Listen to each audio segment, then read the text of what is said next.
Now, what we're talking about today is this idea of replacing people with generative AI robots, because in case you hadn't heard, executives are just obsessed with this right now, and they really want Gen AI bots to fill out the org chart.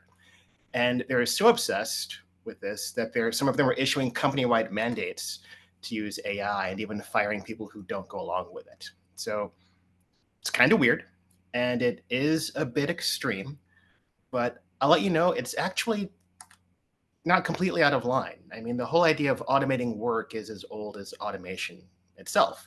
We can consider physical machinery like construction gear or farming equipment or household appliances, even vending machines. Every introduction of automation reduces the amount of human labor and human involvement in some activity. This also holds for automation of the digital sort, right? We can think about how software came along and changed office work, probably back in the mid 80s, early 1990s, when a bunch of accounting tools and HR apps went computerized. And then the dot-com era put software on the web, changing work even more. And so all of those HR and payroll tools moved online, as did activities like booking your hotel or booking your plane ticket. And a little later, some of that functionality even moved into that tiny computer that we still dare to call a phone. But the idea is that with each step, there are far fewer people involved.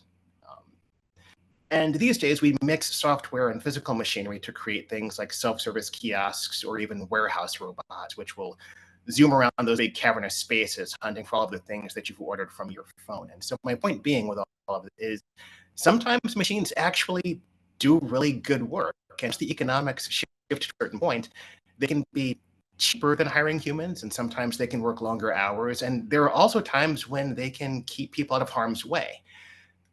So where I'm going with this is that AI is just the latest flavor of machines eating away at work. But the difference is that this time it's not actually going so well. If you keep up with the news like I do, and you probably shouldn't, but you probably do, you've noticed that Gen AI is just not having a really good year. We've seen all the high-profile public-facing goofs in the business world. You're probably thinking of some right now.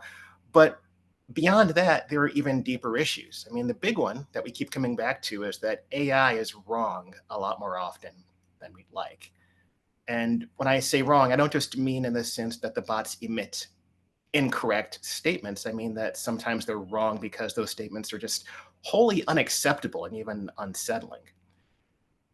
Better still, AI fans like to claim that it's all powerful, but it loses chess games to a system older than most of the people building it, which is kind of embarrassing. The worst thing about Gen AI, though, is that when it works, it's usually because it's being used for crime. That's where some of the most effective use cases come from, because criminals tend to be early and eager adopters of new technology. Gen AI has proven no exception.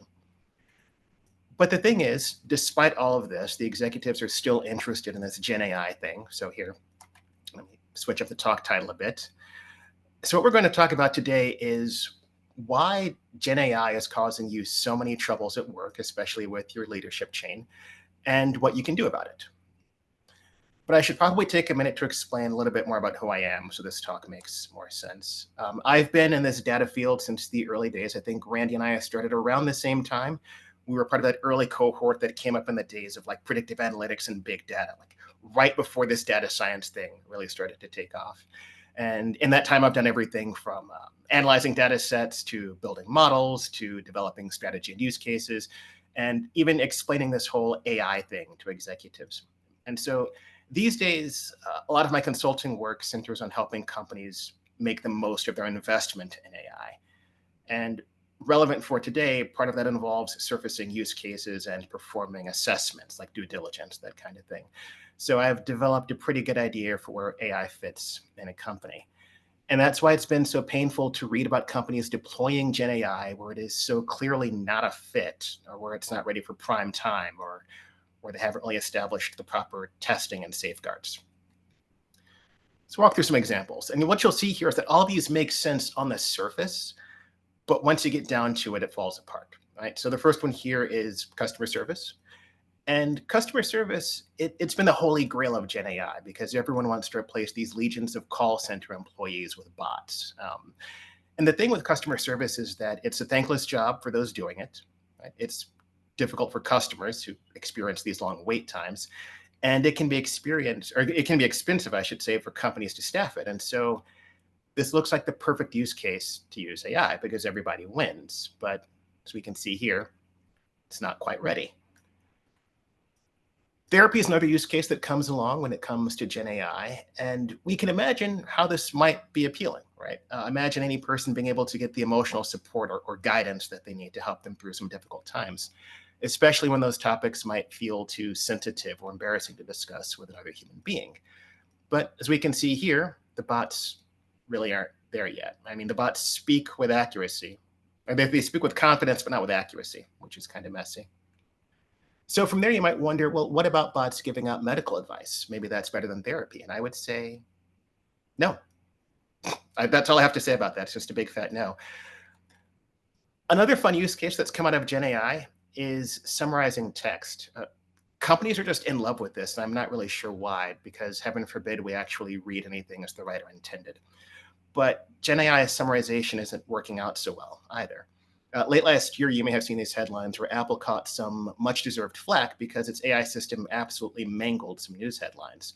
And even worse, the way those summarizations appeared in iOS, it looked as though they had come from the news organization in question and not from Apple's summarization bot. So, kind of classy. And from there, we also see that summarization leads to people using GenAI as a search substitute, which has led to all the tales I'm sure you've also seen in the news of attorneys or executives submitting important documentation that includes things like made-up citations, or as we see here, a list of made-up books. And to top it off, we have GenAI filling in as a software developer, otherwise known as vibe coding. And once again, looks like a great idea on the surface because letting machines take care of writing code should accelerate software development and it should improve time to market. But the bots have gotten so good at impersonating human developers that they've also impersonated us making mistakes like deleting production. Because if you've worked in tech long enough, you've probably done something about this bad. Let's just be honest here.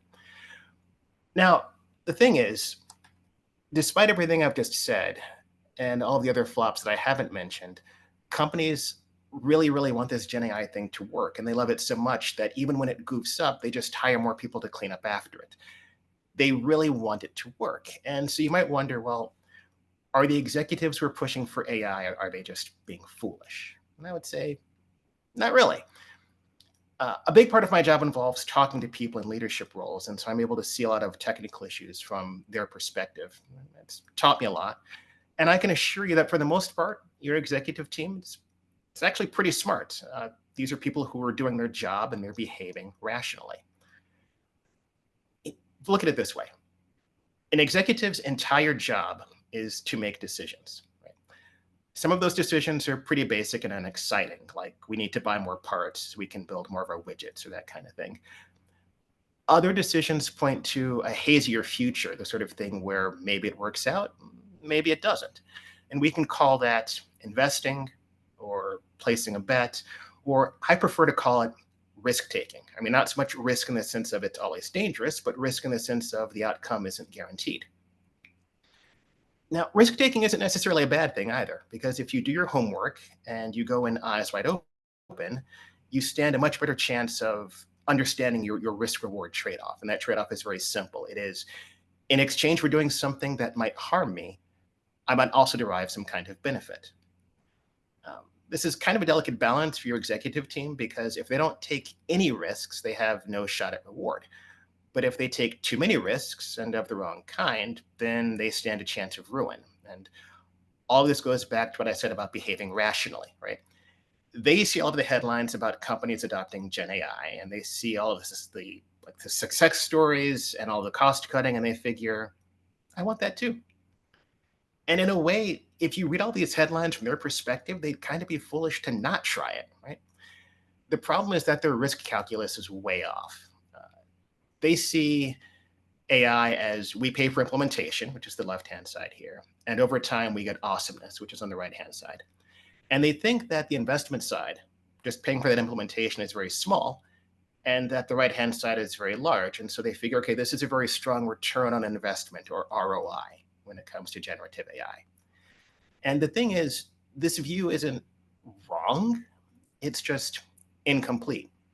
And it goes back to what I said about going in with your eyes wide open and understanding the risk reward trade off. Because look, we're all data practitioners, and we know that deploying AI isn't just an implementation issue, right? You're not just buying this off the shelf and plugging it into your business and going home. You have to shell out some cash for research and development, or R&D, so you can figure out what works. And once you've done that and your system's up and running, you also need to pay for integrating it into the rest of your business. Okay, so we'll add that. And once the system's up and running and it's plugged in, you need to cover costs for ongoing support and operations. And some of that might even feed back into more R&D over time, so the whole cycle repeats. But again, if you're an executive, you might look at that left-hand side and say, this is still a fair price to pay because we shell out all this money for R&D and implementation and all of that, but we get awesomeness on the other side. So that's still kind of a win. But that's not really true because there's no guarantee that things go according to plan. So we can add a question mark over there. There we go. I mean, the thing to keep in mind is that since everything with AI is an experiment and a good deal of any AI project is out of your control, you have to keep in mind that with that investment on that left-hand side, you're not so much buying awesomeness, you're just buying a chance at awesomeness. And if you don't get the awesomeness, that's fine. That means the project goes nowhere and you've lost all of the money you've put in, and that's okay, maybe. But when it comes to AI, there's something else, and that is trouble, right? And that potential for trouble when it comes to AI can take the form of regulatory problems or lawsuits or PR backlash or that kind of thing. And so even if you do achieve some amount of awesomeness, you might also get trouble that goes along with it. And that trouble can cause you so much harm that it doesn't just wipe out your initial investment, it actually leaves you on the hook for even more money down the road beyond that initial investment as you pay for lawsuits and cleanup. And so enough AI trouble can actually leave your balance sheet in the negative. And so your executives, even though they think that AI is just a straightforward purchase with a guaranteed payoff, it's more like playing a slot machine. And if I can steal a line from a friend here, it's kind of like a slot machine that can reach into your pocket and take more money out as you keep losing, which is no fun. So by this point, you're wondering why I've spent all this time talking about GenAI goofs and why executives think about it the way they do. And, I promised you some ideas on how to handle this. And so let's talk about that. Okay. Your first option is you could simply do nothing. You can choose to let this whole GenAI thing pass you by because maybe it's a fad and pouring time and energy into it is just a waste. But that's not really an option for you because your executive team isn't going to let this slide. They want GenAI, and they're going to do it no matter what. So by this point, you're frustrated, and you might say, okay, well, fine. I'll let my execs throw GenAI at everything and wait for it to fail. You could do this. I wouldn't advise this course of action, but since you're not a client, I can't advise you of anything. You can make your own decision. But if you'll indulge me for a second, I can offer another course of action for you, something to consider. But if you give me a second, my attorneys require me to leave this on screen for just a couple of seconds. Not professional advice. But if you'll indulge me, I can offer you 3 ideas on how to make GenAI adoption easier for you in the workplace. Step 1 is you can have a chat with your leadership team about AI. And this goes back to what I said earlier about risk-reward trade-offs. Right? What I didn't mention back then is that those risk-reward trade-offs aren't set in stone. And so you can take proactive steps to improve that risk-reward trade-off. And you can help your executives to take better risks when it comes to AI. The key to better risk-taking, it's all about information. And here that takes the form of what we like to call AI literacy in the biz. Because the more your executives know about what AI really is and what it can do, and more importantly, what it can't do, the less likely they are to choose an ill-fitting use case or fall for some slick sales pitch. The thing to keep in mind as you head down this data literacy journey is that company leadership follows the business press like Financial Times and Bloomberg and Wall Street Journal and all of those. And so they're getting a really rosy picture of AI, right? What they see day in, day out is companies bragging about how AI is awesome and how their AI rollouts are going so well. You have the occasional stories of things that went wrong, but it's mostly positive coverage. So to balance that out, you'll want to show your executives those other stories, kind of the where are they now stories from those same AI rollouts and bold decisions, because As you can see here, sometimes the same CEOs make those bold, sweeping overtures about adopting AI later have to scale back on their ambitions or even do a complete 180. So, step one, AI literacy.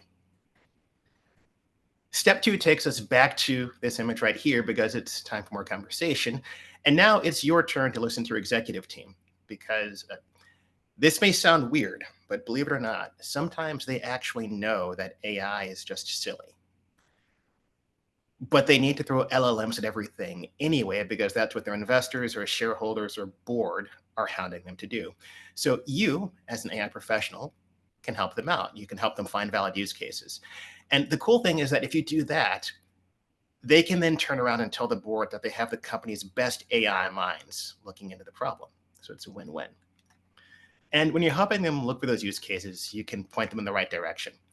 For those of you who don't subscribe to my newsletter, I ran this image a few months ago, and I've been getting a lot of mileage out of it because it seems every time I turn around, there's another reason to sort of dust it off and push it out on social media.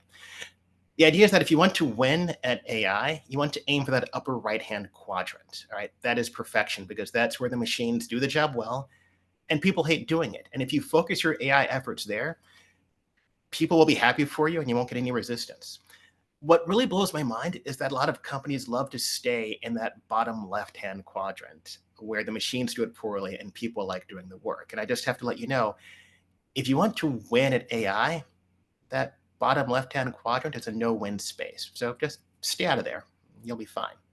So step one is talk to your executives, and step two is listen to your executives and help them out with finding use cases. Step three is for you, my fellow data and AI practitioners. Step three is to have a second think about GenAI, because I get it. We all like to rip on AI.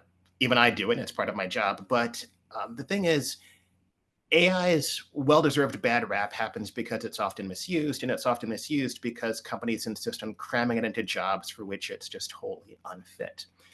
The thing to keep in mind is that GenAI is just a tool, just like a hammer is a tool. And just like a hammer is a terrible way for opening that bottle of wine or for typing on your phone, it's a great way to drive a nail through a wall. And so the same thing goes for GenAI, right? We can mock it, or we can figure out what it's actually good for. And the thing to keep in mind is that since company leadership is really eager to try AI anyway, we may as well lead them to the best use cases.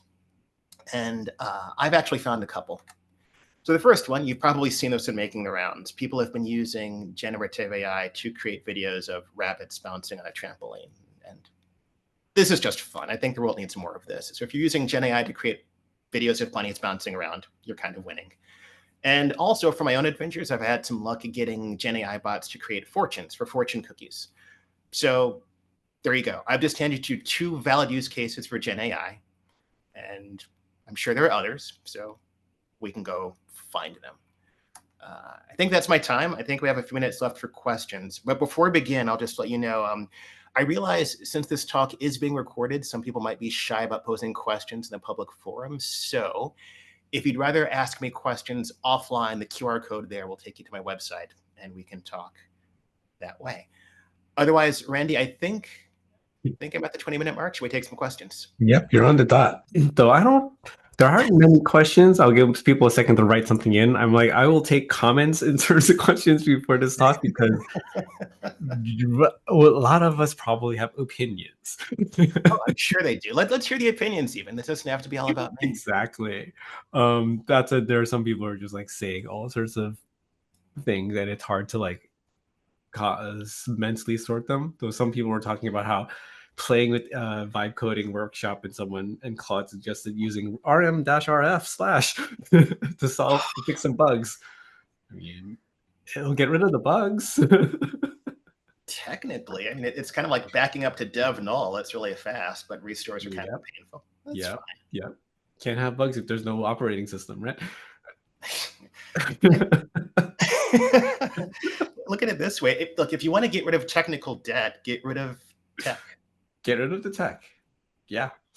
Oh man, there are companies out there, and in the UX research space, there are those companies out there making synthetic AI users to answer your usability questions, and the other half of most of the UX research community is face palming as hard as you can imagine. Let's take the user out of user research because of sure. Oh man, I'm seeing lots of. I see what you mean about the comments in the Discord channel. People, Yep. I think I struck a chord, Mm-hmm. which is, I think that's good. Yep. Okay, we do have Yeah. some questions here. Okay, when you show execs the revised and full higher cost of and questionable benefits information, how did our perspectives change? All right, so I get to give my very favorite consulty answer here, which is you're going to do the fingers in the tenfold position of it depends. So let's talk about a couple of variations here, right? I'll try to blur these out a bit since they come from client stories. And by the way, I think a lot of figure out that to intentionally go for public facing AI stories because working as a consultant, I can't really talk about things that have happened in the workplace with my clients. But to sort of blur the stories a bit, I have a mixed bag. I've had some success stories where I will explain true costs. And sometimes the true cost isn't so much a flat out dollar cost, excuse me. It's not a flat out dollar cost if it's going to cost you this much more to build this, whatever. In a couple of cases, I've been able to show people the longer term PR or reputational risk cost of if you put this out there with your name and brand IP all over it and people manipulate it and get the bot to say horrible things, they're going to get screen caps with your company logo on it. Are you okay with that? And once they realize that there's no way to completely protect the bot from misuse, they say, oh, that quote unquote cost is too high. We're going to do something else. So that's kind of a success story. Other times it really does come down to just the pure budget of, hey, you think you're only spending X, you're really spending Y, no matter what the AI vendors tell you. And sometimes they'll say, okay, that's good. And then you get the interesting ones. A couple of cases, well, the less interesting cases when they say, well, that's fine. They choose to ignore the risk and they want to go move forward anyway. That's fine. It's their business to do as they please. But my favorite, and I won't name names, was the client who said, yeah, I do see the risk and I appreciate you explaining the risk to me. You've sort of shed some light on things for me. But if this works out the way I think it might, this is worth it to me to try. And that might sound snarky, but I actually really appreciate that view because this is someone who's going in eyes wide open and they know about the possible downsides, but the upside is worth so much to them that they're willing to give it a go. And I think that's great. So, like I said, the answer to the question really is it depends on the person and their personality and also what sort of pressure they might be under from their board or from an investor or that sort of thing. But there's a grab bag. Well, all right. One last question before we go, and then it's like, how long do you think we'll be stuck in this unsure of good use cases limbo? It's already been a few years, and it seems like things are getting murkier, not clearer. That's a tough one. The notion of how long. There's an old joke that prediction is a fool's game, even though most of us here, we predict things for a living. So I don't know what that says about us. I would say let's not place any bets on specific timelines. If there's one thing, and this isn't just about generative AI, this is about the field we now call AI in general. It has this amazing ability to morph and shift and avoid all sorts of downturns. I'll sort of close out with I guess, well, I have to say it's a bit of a shill. I wrote a piece for O'Reilly Radar a couple of years ago called Rebranding Data. And one of the points I made is that the data field as we know it, it's changed names several times over the years, but it's continued to be roughly the same thing. And if you look at the timing for the name changes, it really boils down to right around the time things are about to go south, the field pops up with a new name and says, hey, here I am, let's go. And then it keeps going. And so we could argue that we've missed that much needed market correction for a long time now. And so if we frame this related to the question here in chat, anything can happen. It can be that we find use cases next week. It can be that we remain unsure of good use cases for a number of years as people put more money and hope into the system and they sort of keep pushing people along with this dream of eventually someday we will have what we want. So that's my very consulty answer of using a lot of words to say I don't know, but that's my answer and I'm sticking with it. All right. Okay, there's a couple more questions there that you can chop into chat and just go on